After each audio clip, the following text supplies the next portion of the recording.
Después avisamos.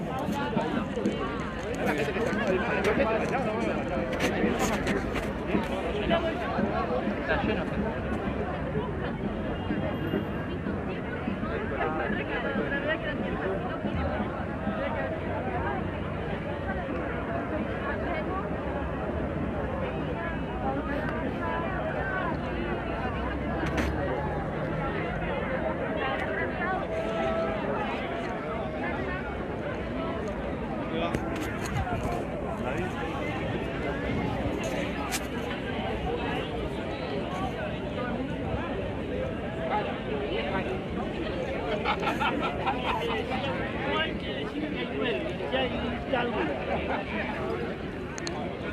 No decían, nunca aceptaron que ya había hecho.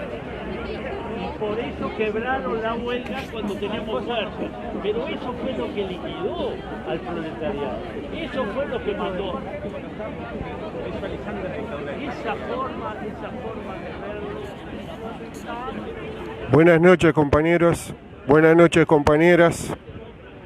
Acá estamos en la concentración, en la previa a la movilización convocada por la Coordinación de Organizaciones Sociales y Sindicatos en rechazo a la ley de urgente consideración que se está tratando en el Parlamento, como ustedes saben. Algunas imágenes antes de la salida.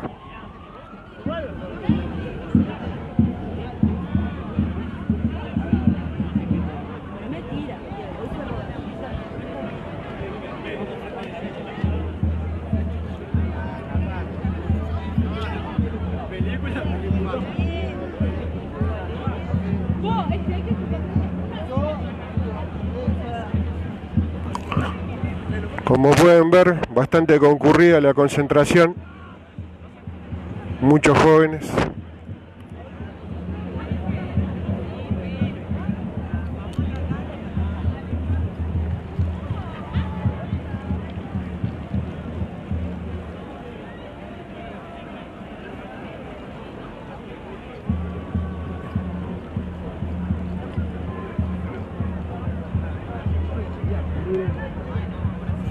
Justo en el medio.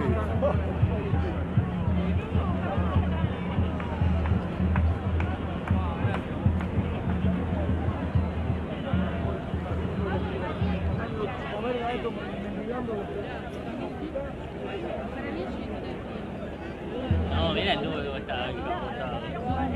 No, bueno, yo que soy periodista, ¿no?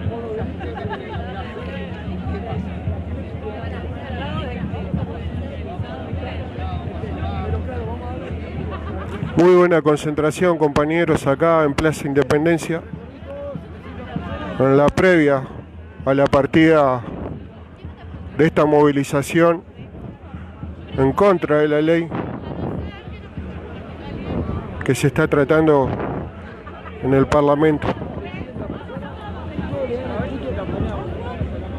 No es así, no es así. Yo tengo que poder ponerle un precio a mi laburo y vivir de lo que me gusta. No puedo vivir con 42 años.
Ahí está, compañeros, compañeras.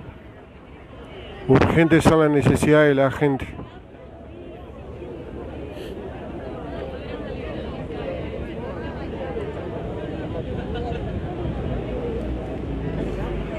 Acá está.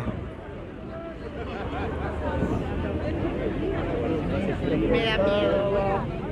El día que llegar me avisaron, che, mirá que van a... Decirle que...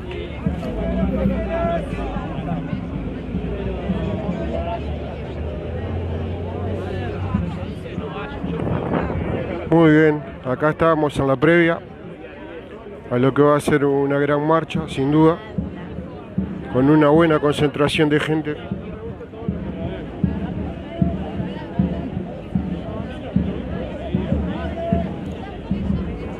En rechazo a lo que es esta ley arbitraria, autoritaria, al servicio de unos pocos, al servicio del gran capital.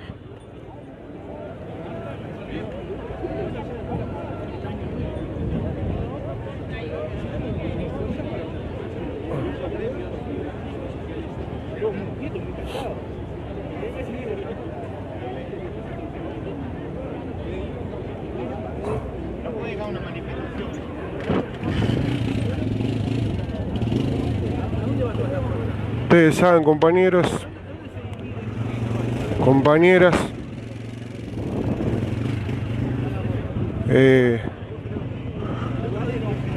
lo que sucedió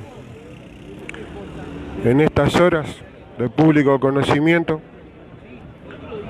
con respecto a lo que fue la suerte de este joven de 31 años que falleció, dicen algunos medios, algunas voces, víctima del frío.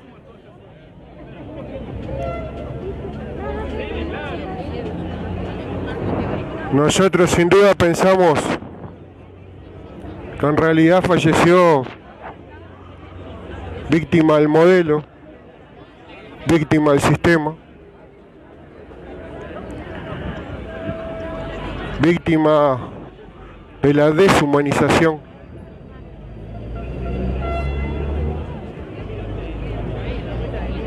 Que se puede tener todo y no tener nada como sociedad.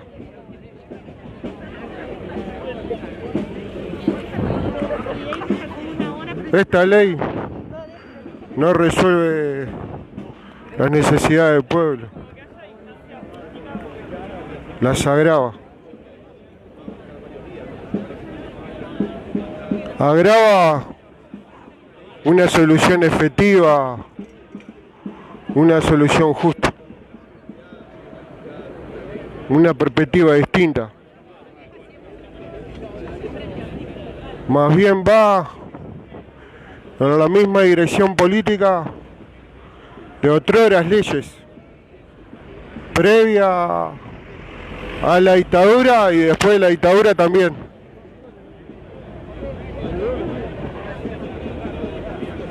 Ley que no resuelve la crisis estructural que se arrastra desde el año 50. Esa que nos asigna una función en el mundo. Esa que habla del choque entre las necesidades de nuestro pueblo, del estudiantado, de los trabajadores, de los intelectuales, de los campesinos, de los humildes, de los pobres sin cobertura alguna, y lo que son las relaciones de opresión, las relaciones de poder, las relaciones de un sistema que mira solo por sí mismo, por el bienestar de las alturas.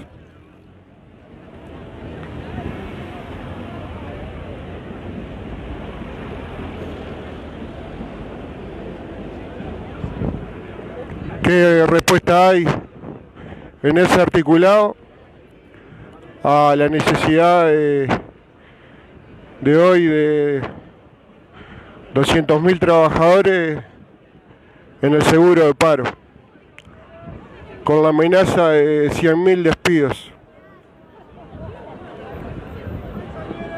¿Qué respuesta hay en esa ley a la pérdida de los ingresos de cientos de miles?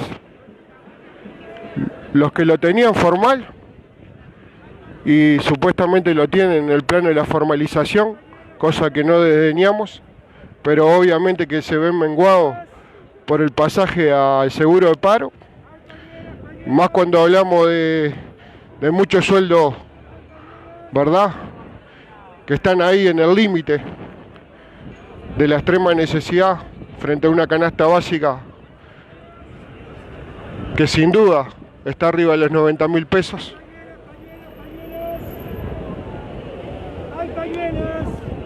Y de los que no tienen la formalización. Hasta hoy en día, artistas de diverso nivel, de diversos espacios y diversos ámbitos, están reclamando la necesidad de que se abran los espacios de la cultura, que se le dé oportunidad de trabajo para poder vivir con un ingreso que no se le ha asegurado a nadie, de ese sector y de muchos otros.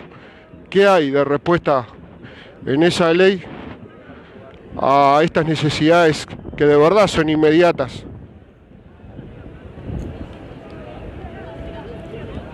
No hay ninguna respuesta, vamos a decir las cosas como son.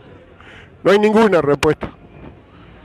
Es como avanzar sin tener en cuenta al otro. Como avanzar sin tener en cuenta justamente a ese joven que quedó en la calle muerto de frío. Por negligencia sí, pero por otras cosas también. Por cuestiones de respuesta política de fondo.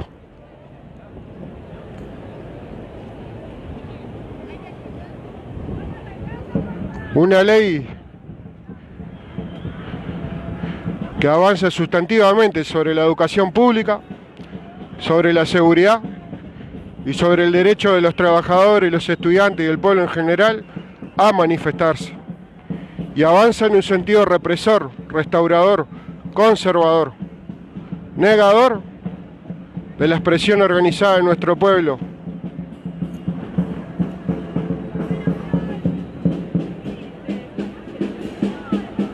Ni qué decir del avance reaccionario en una perspectiva sobre los temas de la seguridad pública.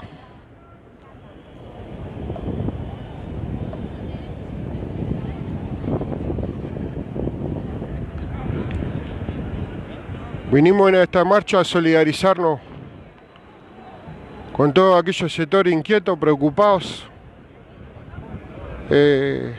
a divulgar lo que es esta movilización de hoy y no en contraposición a nadie. No vamos a negar el esfuerzo político, el esfuerzo de nuestros compañeros, de los legisladores del Frente Amplio, por tratar de menguar, de amortiguar, de luchar contra los aspectos más nocivos, contra las aristas más crudas, más duras de lo que estaba presentado. En concreto, sobre los artículos vamos a esperar a que esté el pronunciamiento final, porque merecen sesudo estudio, fino estudio. Ya decimos que no son problemas de redacciones, son problemas de contenidos. Hay que mirarla en un contexto global y en un contexto nacional, el cómo se procesa esta ley, el cómo se concreta esta ley y hacia dónde apunta esta ley, que transforma en un sentido reaccionario, en un sentido restaurador la realidad, tratando de menguar las reformas realizadas en 15 años y sobre todo de garantizar al viejo modelo bancario, al viejo modelo de servicio de la oligarquía su seguridad. No hay seguridad para el pobre, pero para el modelo sí.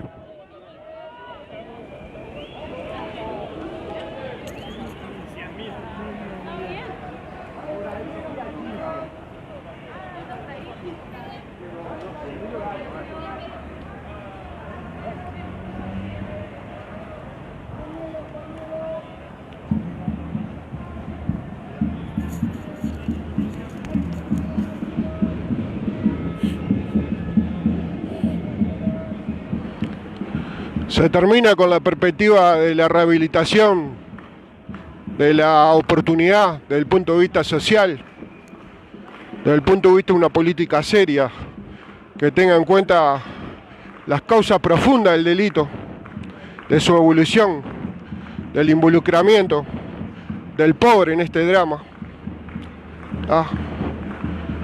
Al mismo tiempo que se libera de control a las grandes mafias, que se regula desde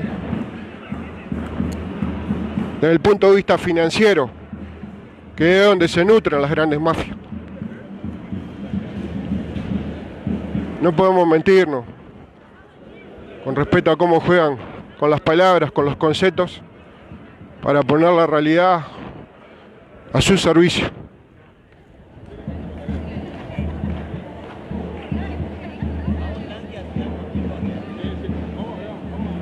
El pobre sigue siendo el sujeto principal de acoso, de represión, en todas sus manifestaciones. Esa es la verdad.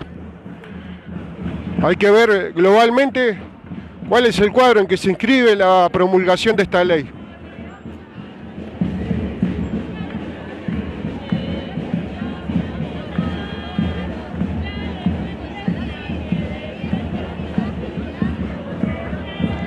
Recordemos, compañeros, simplemente abuelo de pájaro, para pensar, para reflexionar en tanto transmitimos estas imágenes de esta marcha multitudinaria.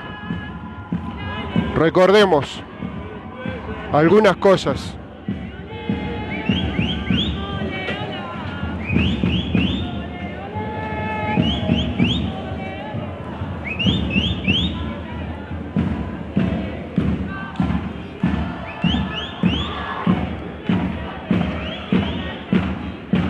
Una de ellas, la asunción de Trump, su instalación, los primeros meses del 2017.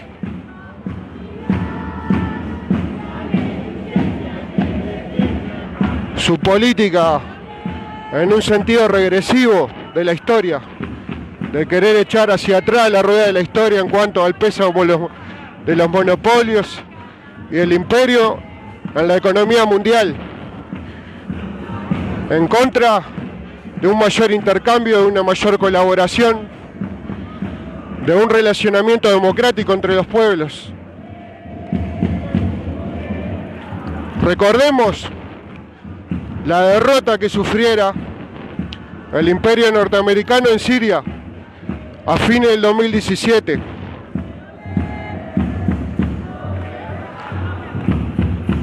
La política de acorazar a América Latina, de regreso a la vieja doctrina Monroe, de América para los americanos.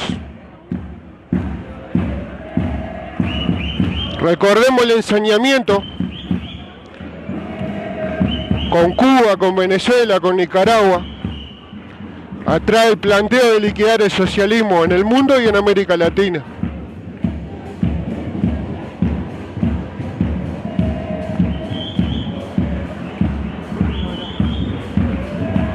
Recordemos y analicemos y veamos a lo largo de América cómo la militarización, cómo la represión a la demanda de los pueblos en un nuevo escalón de la lucha se instala como la respuesta común de varios gobiernos.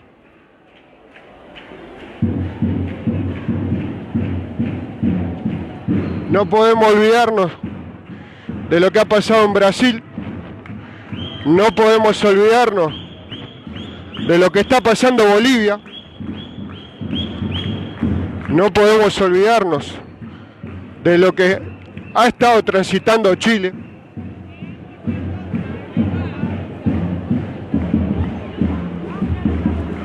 De lo que ha pasado en Colombia.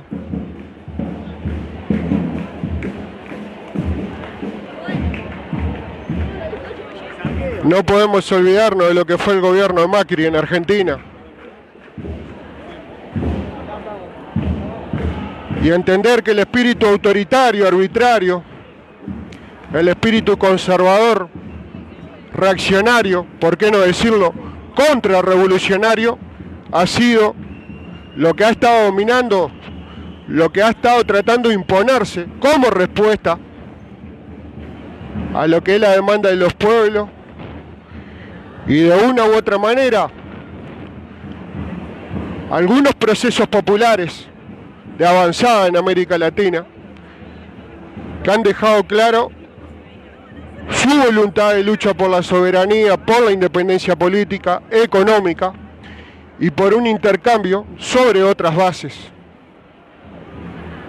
Nos referimos, sí, a lo que ha sido todo el proceso venezolano, continuando en un escalón nuevo, en un escenario distinto, todo lo que fue el proceso de Cuba allá en la década de los 60.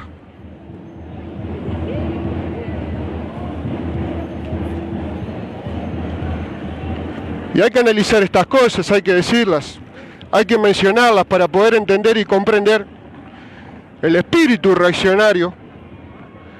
¿Dónde está el origen de esta ley que vuelve sobre los pasos democráticos dados a partir del 2005, intentando a la uruguaya, en nuestras condiciones, de dar pasos hacia atrás? Pasos que ya conocemos, hacia dónde van, cómo terminan.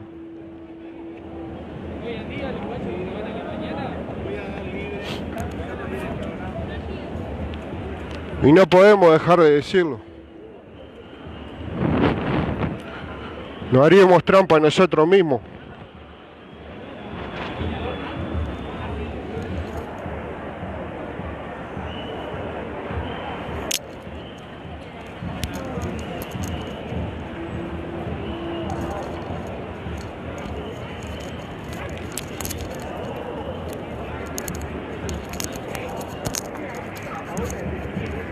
Por supuesto que el proceso de cada país, de cada pueblo es propio. Por supuesto que depende de la idiosincrasia, de las tradiciones.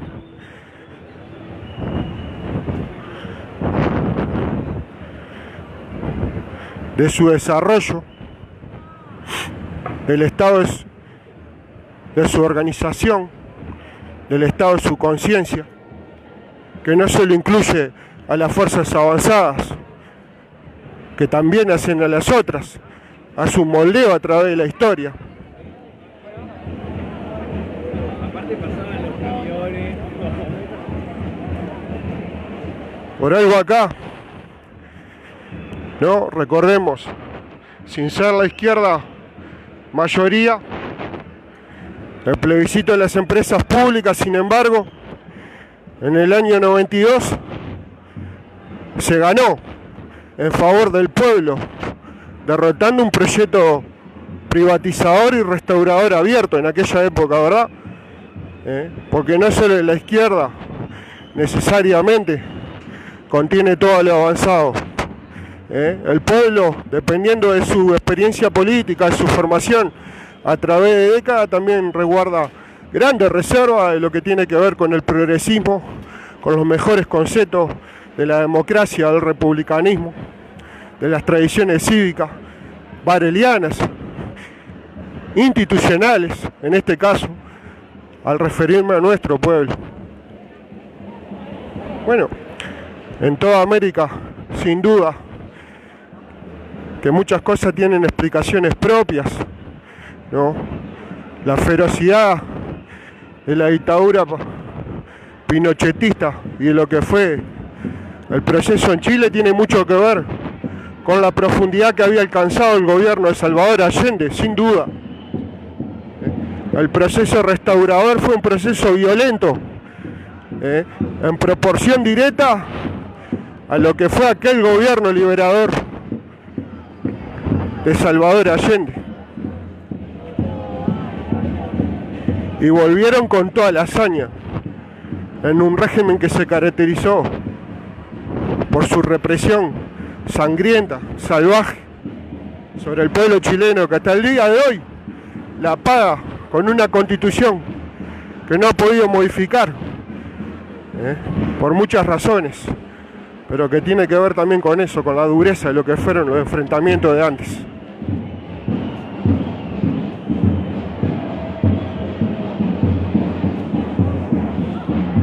Hoy no podemos dejar de analizar lo que es la votación de esta ley dentro de lo que es la militarización en todo el continente, dentro de lo que es la respuesta represiva de las clases dominantes a lo largo y ancho de todo el continente.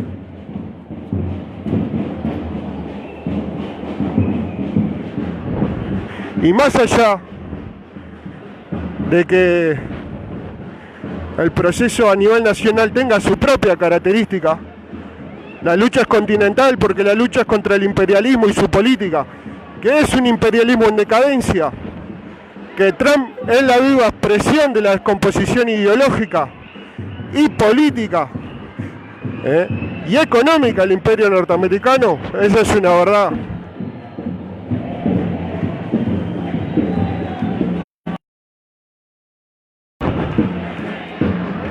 Y sin duda, en lo que ha sido el Grupo de Lima,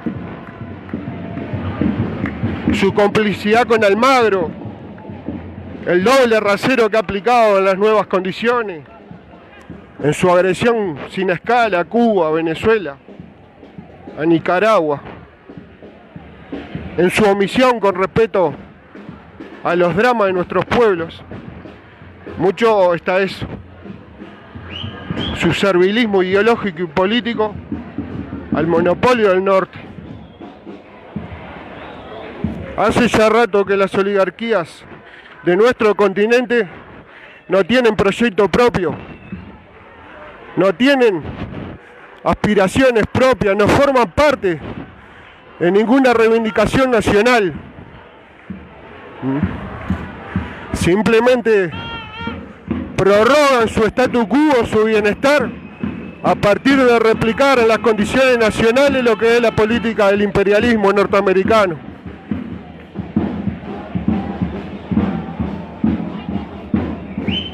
Por eso se acaba de empujar, de impulsar, incluso rompiendo tradiciones sencillas que hacen aguardar las mínimas formas del punto de vista institucional. Por eso se acaba de votar para el Banco Interamericano de Desarrollo un presidente norteamericano, siguiendo la orientación del amo del norte.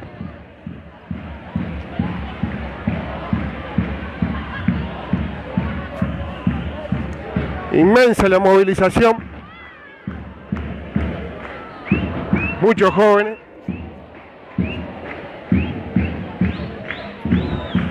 sindicatos, gremios estudiantiles, organizaciones sociales,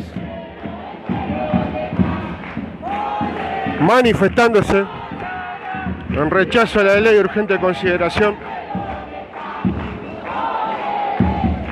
una ley punitivista que profundiza los aspectos represivos,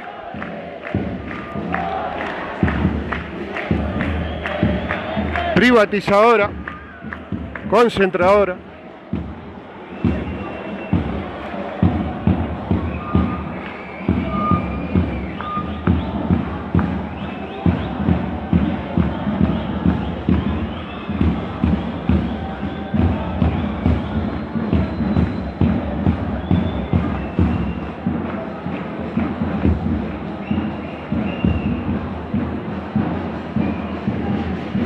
una ley que por sus métodos, por cómo está siendo implementada, por cómo está siendo instrumentada. Deja mucho que desear y se la puede juzgar.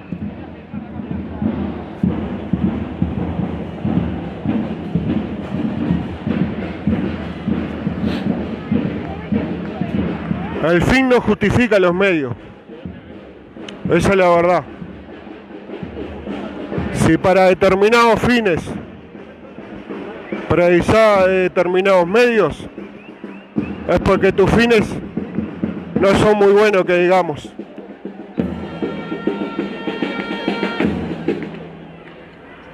No se puede empujar un conjunto de leyes tan abarcativos, de cosas tan profundas y tan sentidas y tan distintas, en una sola ley, en el medio de la pandemia, como se está empujando esta ley, negando la discusión democrática con los sindicatos afectados, con los trabajadores, con los estudiantes, con el pueblo afectado, como se está empujando esta ley de pesado, a capricho, simplemente por tener una mayoría relativa en el Parlamento.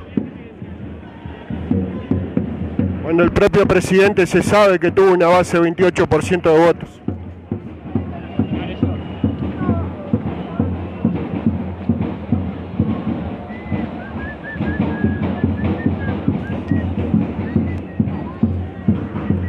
¿Cómo se puede, una vez más, ir hacia una reforma de la enseñanza sin habilitar un amplio intercambio con los sectores partícipes de la misma?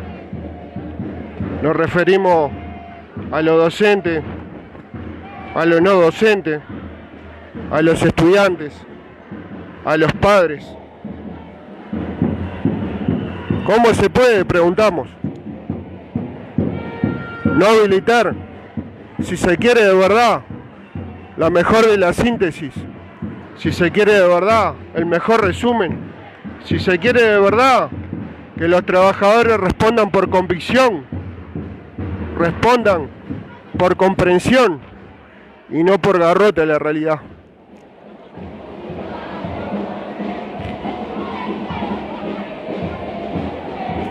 Ya el cómo se está procesando esta reforma de la enseñanza, ya eso dice mucho.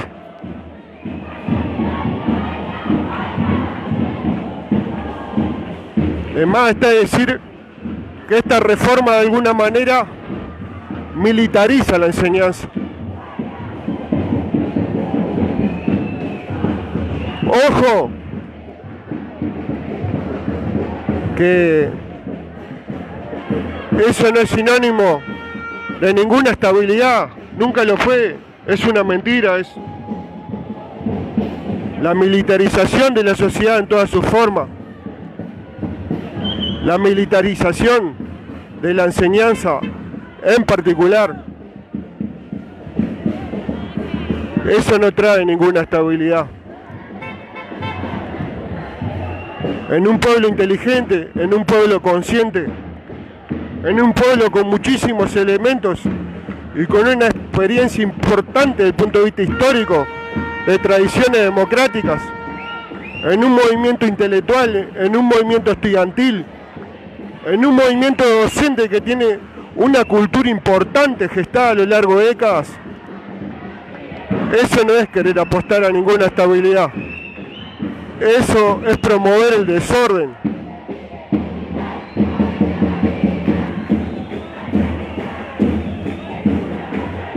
¿Cómo no potenciar aspectos democráticos?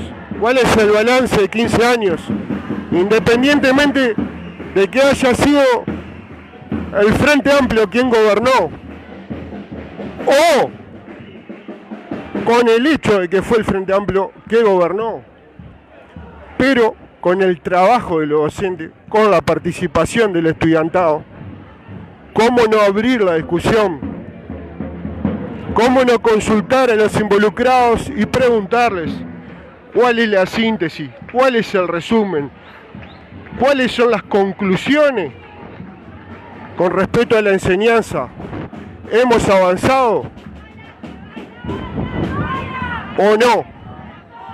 ¿En qué se avanzó? ¿Dónde están los retrasos? ¿Cuáles son las experiencias positivas que tenemos que reproducir? ¿Cuáles son los aspectos negativos que tenemos que corregir? ¿Cuáles son las medidas para profundizar en un sistema de calidad? Desde el punto de vista de la enseñanza pública y del sistema educativo en general. Libre, gratuito. No. Se cierra todo eso. Se cierra todo eso y se impone el camino de la arbitrariedad.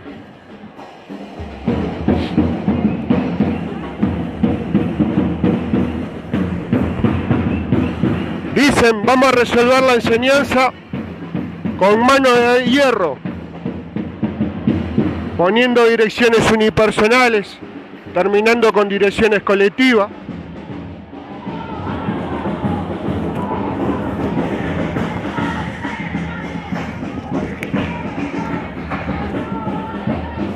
Apostando al nepotismo, al amiguismo, porque vamos a ver si se concreta eso de que cada director puede elegir grupo de docentes según afinidad, porque cuando se termina con la democracia, ¿cuál es el criterio?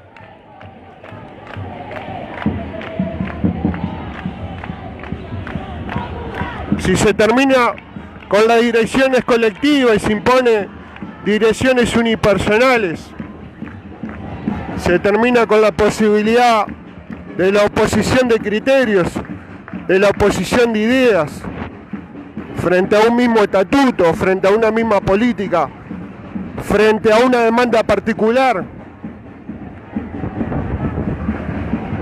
Queda un único individuo de filtro de todos los problemas. Dicen que eso va a resolverlo todo. ¿Será así o los multiplicará? Es una cosa que tendríamos que preguntarnos. ¿Qué es lo que dice la experiencia histórica?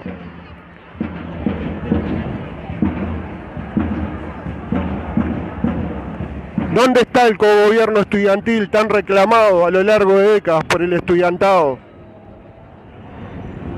En esta reestructura, ¿dónde está la participación del estudiantado? ¿Dónde está la Universidad de la Educación?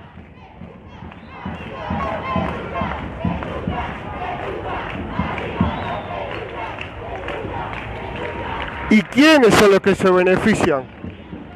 Dándole lugar en forma creciente al sector privado en los destinos de la educación pública. En un país que es laico de siglos anteriores.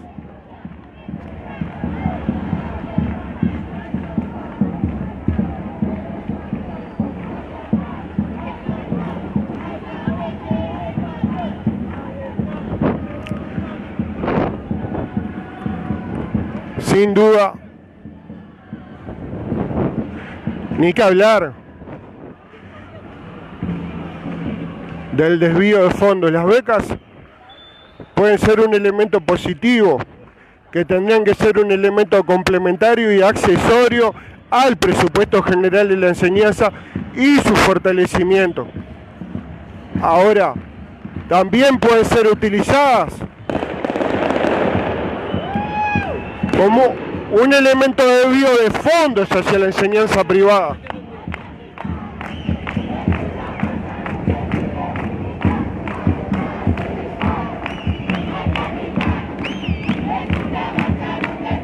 Acá estamos, compañeros, lleno de jóvenes, esta movilización contra la LUC.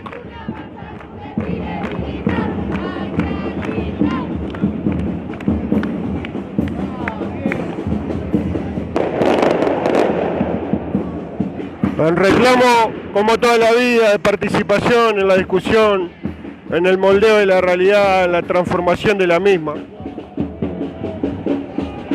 En el reclamo de de desarrollar un Estado democrático, continentador del pueblo, de sus diversos sectores, ha abierto a la discusión política de las grandes masas que reclaman un lugar en la historia, que no quieren ser meros receptores de políticas realizadas y construidas por unos pocos.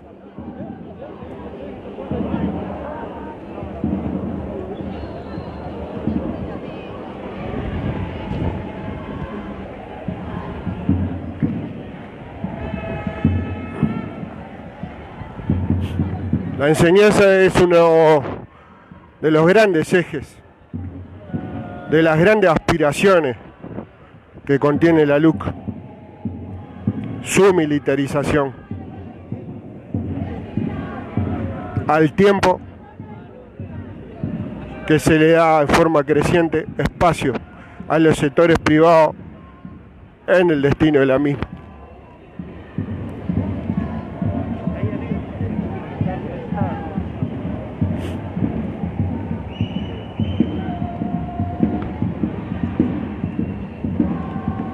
Si hay discusiones de fondo, ¿qué es la capacitación para la laboral que se menciona allí en la UTU? Muy útil, por cierto. ¿Cuántos jóvenes acumulan títulos de diversos, de curso de 1 o 2 años, y continúan en el drama de la desocupación? No vamos a negar todo lo que se avanzó, pero hay que dar discusiones más profundas. Debemos hablar de capacitación laboral solo. ¿Qué pasa con la formación técnica, la formación intelectual? ¿Qué pasa con el mundo de trabajo que existe, pero el mundo de trabajo que de verdad debemos desarrollar? ¿Qué pasa con el modelo viejo que ya no nos sirve y el modelo nuevo que deberíamos crear, deberíamos proyectar, deberíamos luchar con más energía, con más tesón, con más unidad, con más organización? ¿Está claro? Que eso en esta ley no hay nada, más que más de lo mismo.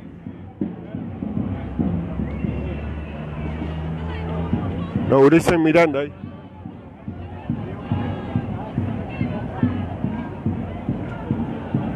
Compañero de auto allá. Compañero de ATES acá.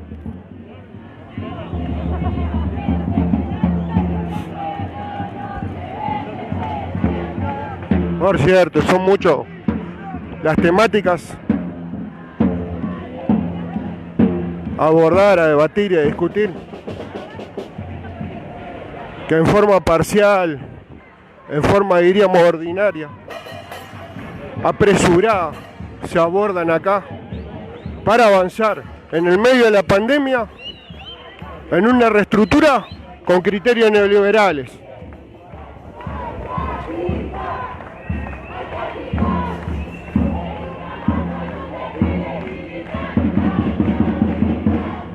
Y esto no se hace en el marco de que se desmantela sectores del Estado, de que se desmantelan políticas sociales, en que asistimos a una rebaja de hecho considerable de los salarios, a que se propone una rebaja de salarios por 2 años, que no sabemos cuán profunda o no puede ser, dependiente también de la inflación que vaya a existir, pero que ya estamos viviendo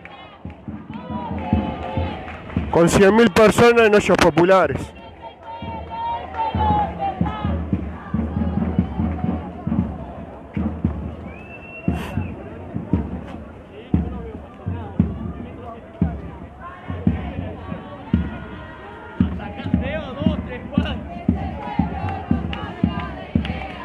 Y sí, compañeros, ellos fueron elegidos por el voto, ¿verdad? Por una diferencia de 30.000 y pico de votos. Pero son varios partidos, no hubo un programa claro, Tenemos un presidente que fue votado por un 28%.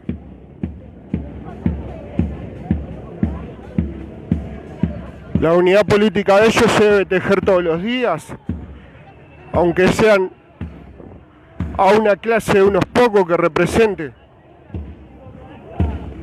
Pero también el pueblo actúa, el pueblo lucha. Esta marcha de hoy es expresión de eso, ¿o no?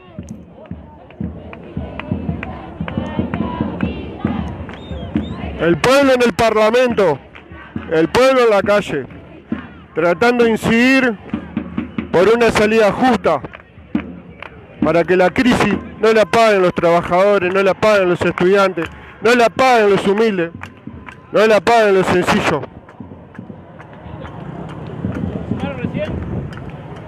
Inmensa movilización, no sé si la pueden observar.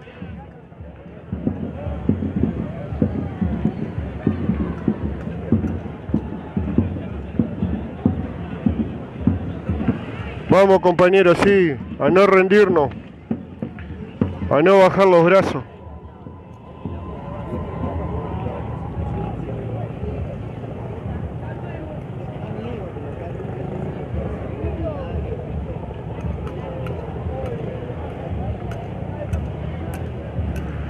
Ellos gobiernan, sí, pero nosotros acá defendiendo nuestros derechos en la calle, en el marco de la Constitución y de la democracia que tanta sangre costó, de tantos compañeros y compañeras caídos. El pasado 27 de junio recordábamos, y el 20 de mayo también.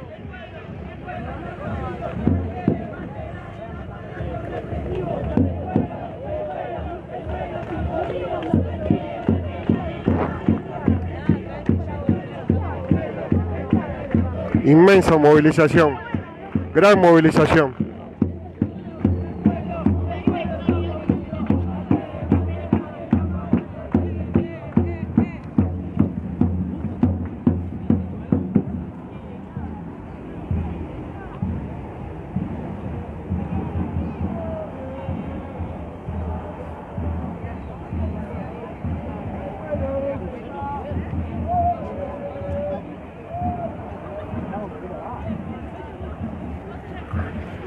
Hay que entender, compañeros, ayer lo que se pasaron 15 años utilizando la muerte en forma oportunista, utilizando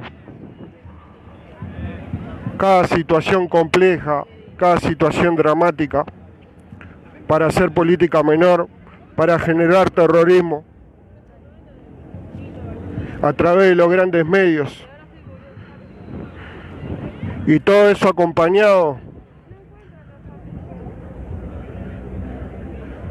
de recolecciones de firmas, de plebiscitos que no prosperaron, porque no prosperaron. Todos esos que se pusieron de acuerdo para utilizar distintas herramientas y presionar a nuestra sociedad y presionar a nuestro pueblo. Todos esos hoy se ofenden porque hablamos de este pobre pibe, de cómo murió y en las condiciones que murió.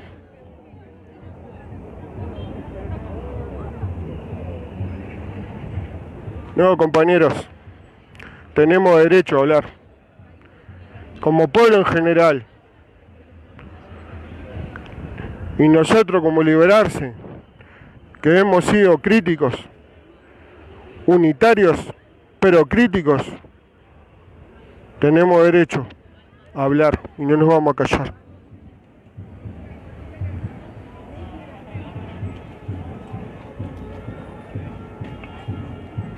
Porque si nos acostumbramos a la crónica, si dejamos pasar la crónica, después no nos quejemos.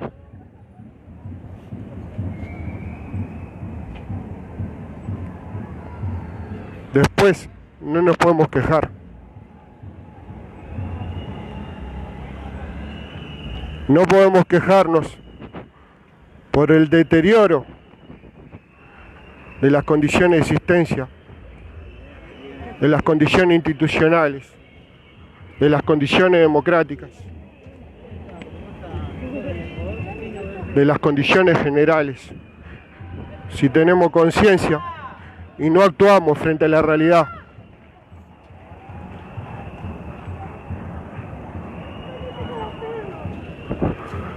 por eso no hay que ser omisos.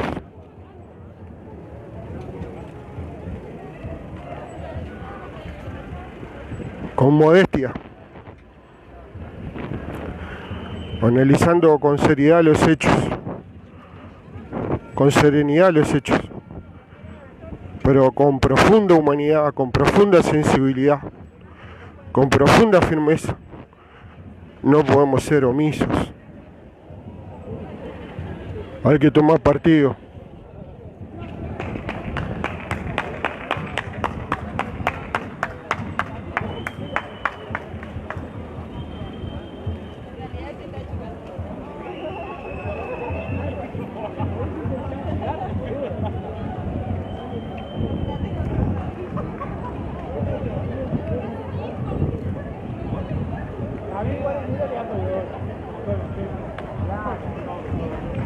Es como esta gente en el Consejo Superior Tripartito, que podemos tener matices con respecto a las energías que se ponen. Ahora, las cámaras patronales, después todos los esfuerzos, de todos los sufrimientos, de todas las angustias de los trabajadores, de lo único que hablan es de ajuste.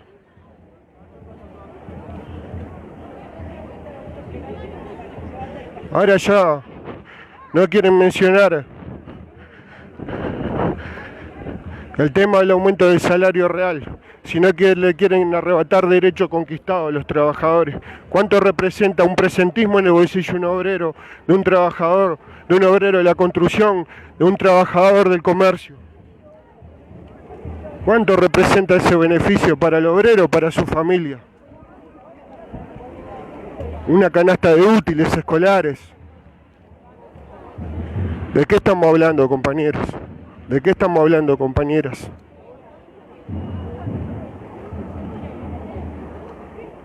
Que no confundan un pueblo serio, que no confundan un pueblo ordenado con un pueblo sin capacidad de respuesta política, sin capacidad de acción política, sin capacidad de actuar en forma unitaria en la defensa de sus intereses.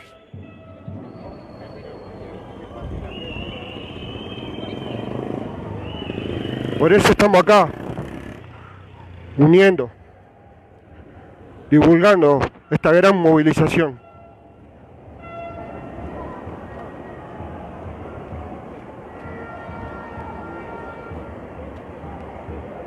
Porque somos una masa de pobres, una gran familia. Y lo único que tiene para vivir es su fuerza de trabajo, son sus conocimientos.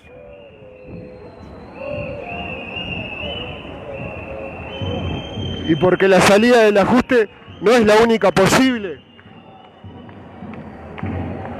Porque la nueva normalidad, el concepto de la nueva normalidad no puede significar más de lo mismo, más de lo viejo. No puede significar la esclavización acrítica de los que no tienen nada, de los desposeídos de todas las cosas.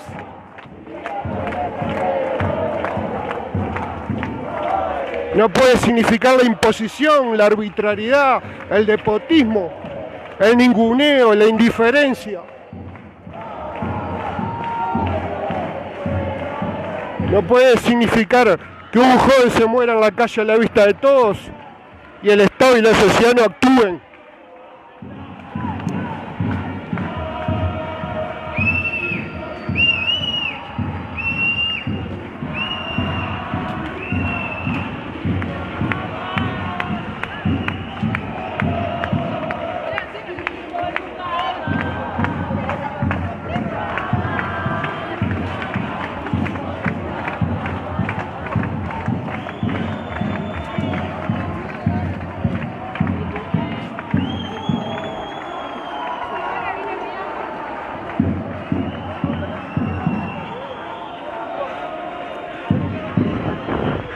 Queríamos una discusión democrática esta ley, con participación de todos los sectores involucrados, para un encuentro de una salida justa.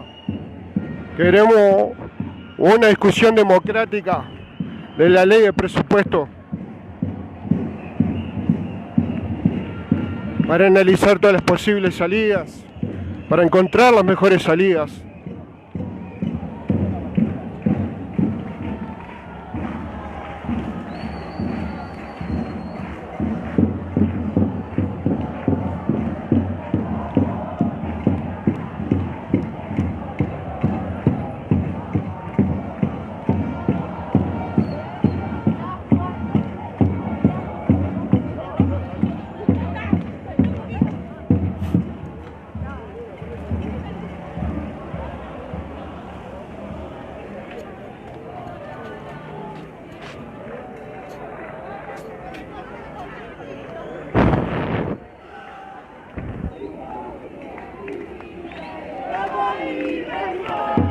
Hay que saber, señor presidente, que no pudieron 12 años de fascismo con el pueblo. No pudo el gobierno de Valle, que quería tirar un cañonazo al hospital de Clínica, y no nos olvidamos. Hay que dar lugar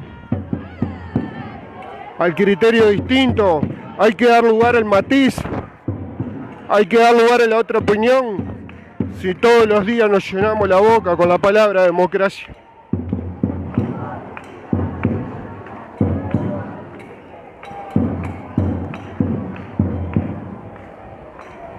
Se deben encontrar salidas justas.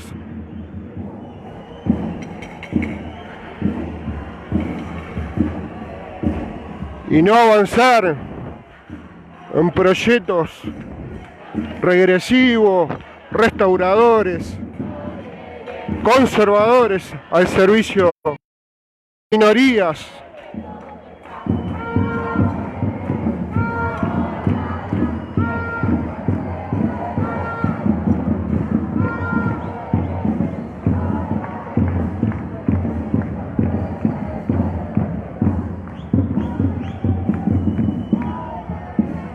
¿Qué ponen los sectores ricos en nuestra sociedad? Dicen que todos tienen que hacer el esfuerzo. ¿Qué ponen los sectores ricos de esta sociedad?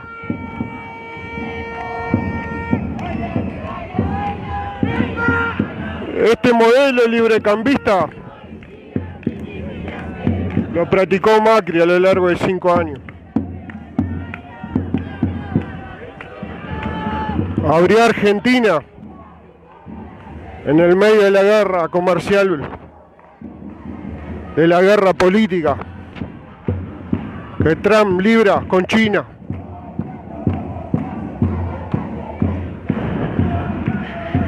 Y hoy el pueblo argentino está mucho más endeudado que ayer. Está mucho más atenazado que ayer.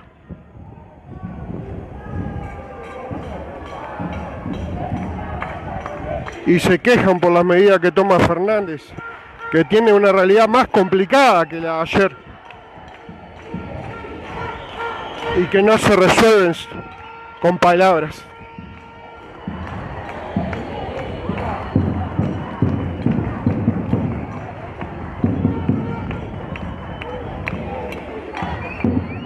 Hay que apostar a la inversión en trabajo, a generar puestos de trabajo, para contener a nuestra juventud, para contener a los trabajadores, para dinamizar la economía.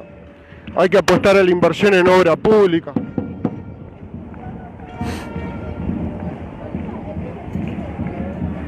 Hay que apostar a la redistribución de la riqueza.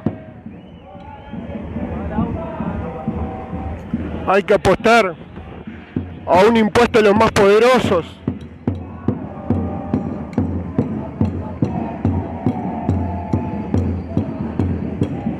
A los sectores que viven de la especulación. Hay que apostar a un plan nacional de vivienda serio. que cubra el derecho al techo y que dinamice la economía. Hay que apostar a una enseñanza que le dé continuidad a la participación de las generaciones en el estudio, no las excluya, no las deje por el camino, en los distintos niveles.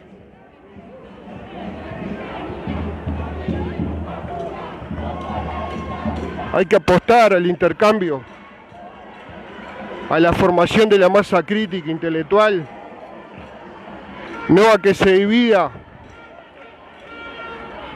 entre colectivismo y mercantilización, no al despojo de los mejores docentes de la universidad pública, de los liceos públicos, de las UTUs públicas, en favor de los privados, como pasó y pasa en Chile.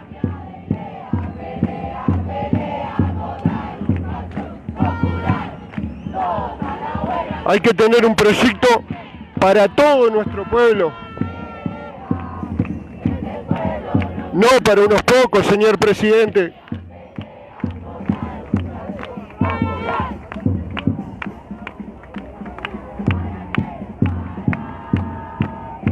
Todavía estamos a tiempo de revisar políticas, de revisar iniciativas,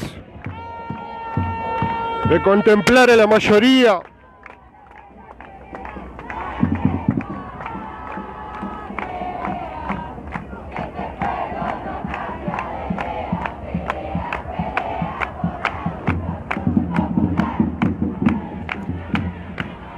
Exclusión y represión, que ha sido la constante en la historia de América Latina, no es el camino que necesitamos para nuestro pueblo.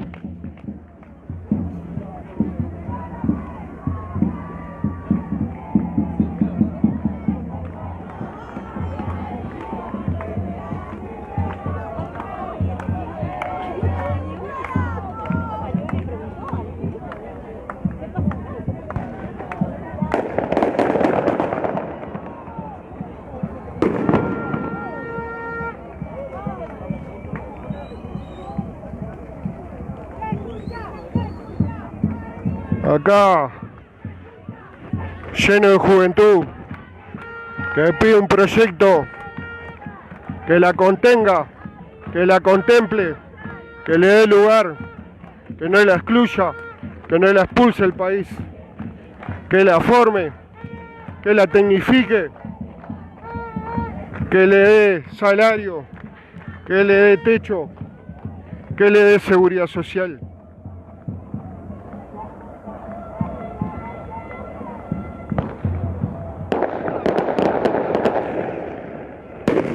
Una juventud que quiere ser hermana de sí mismo, no loba de sí mismo.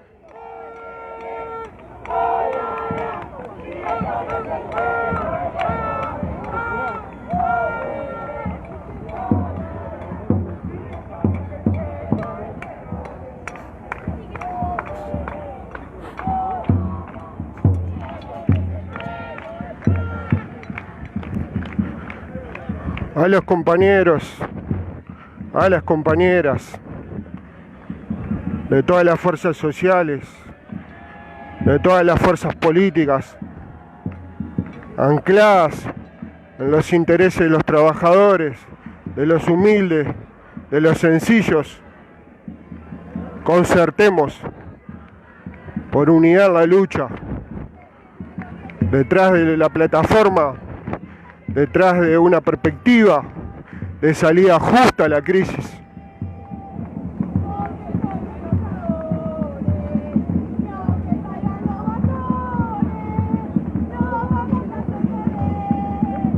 Unidad a la movilización popular, fortalecimiento de nuestras herramientas populares,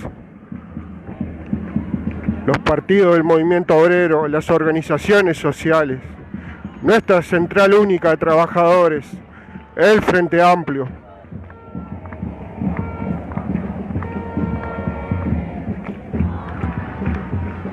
El gobierno tiene que escuchar al pueblo y elegir el mejor camino. Aún está a tiempo.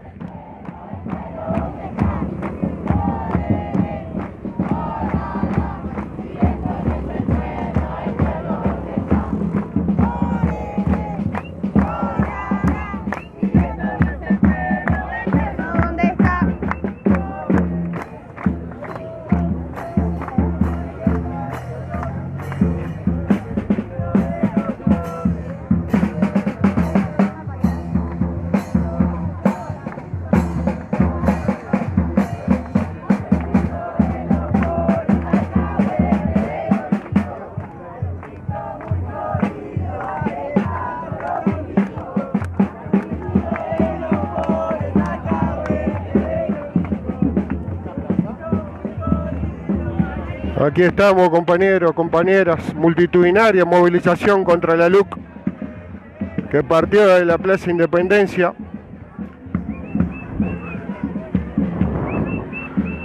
En rechazo a la remodelación del Estado al servicio de una minoría. En rechazo al cambio del orden jurídico para la consolidación del viejo modelo rentista parasitario de plazas financieras y de servicios.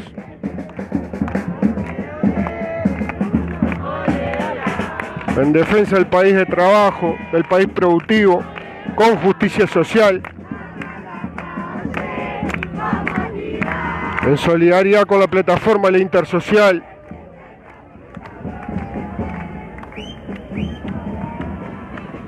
Porque se contenga el pueblo, porque se cubran sus necesidades. Por todas esas razones estamos como Diario Liberal acá acompañando a esta inmensa movilización convocada por distintos sindicatos y organizaciones sociales y estudiantiles.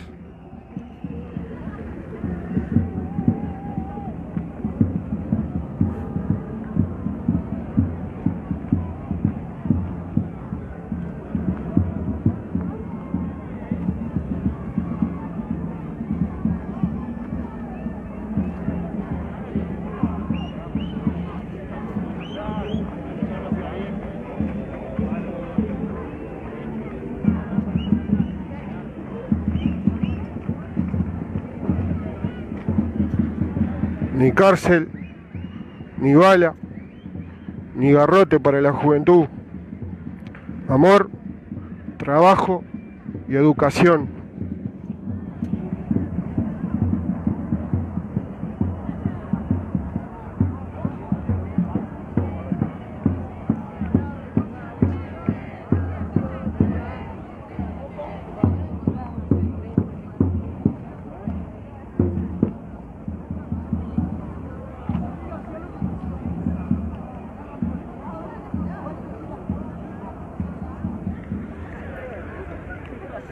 Este camino no lleva a la estabilidad ni a una seguridad.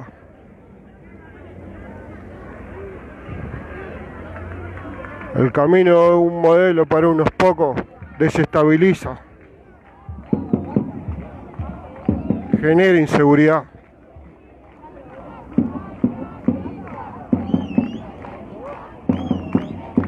La pandemia nada más vino a precipitar toda la discusión. Hay cosas tan duras como la pandemia o peores. El neoliberalismo es uno.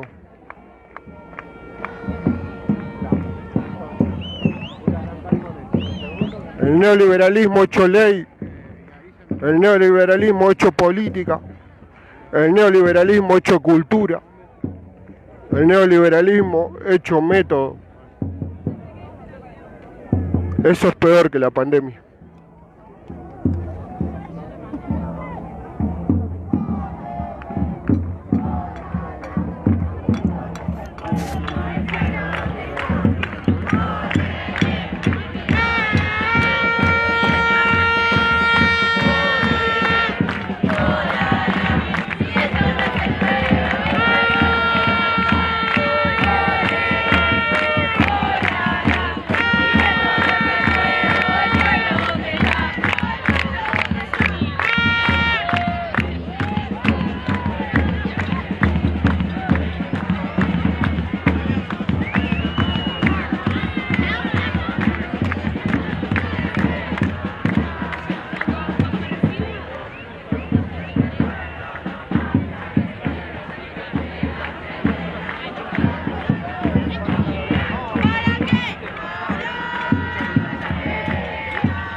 Gran movilización, compañeros, compañeras.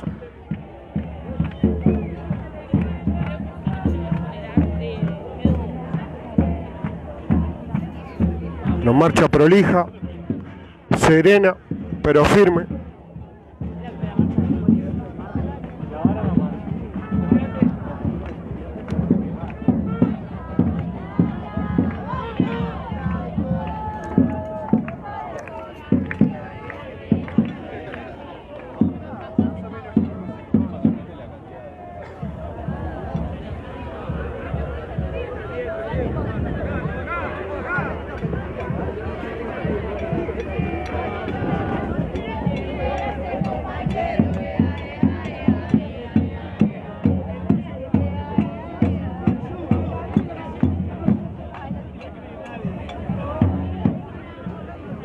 Allá siguen llegando jóvenes, siguen llegando trabajadores, estudiantes. Una gran movilización que ha llenado acá los accesos al palacio.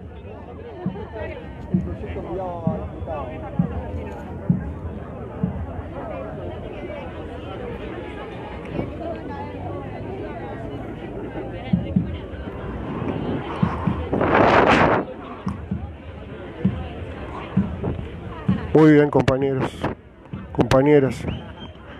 Si hay oratoria, la trasladamos ahora, dentro de un rato. Muchas gracias por estar ahí. Un abrazo para todos.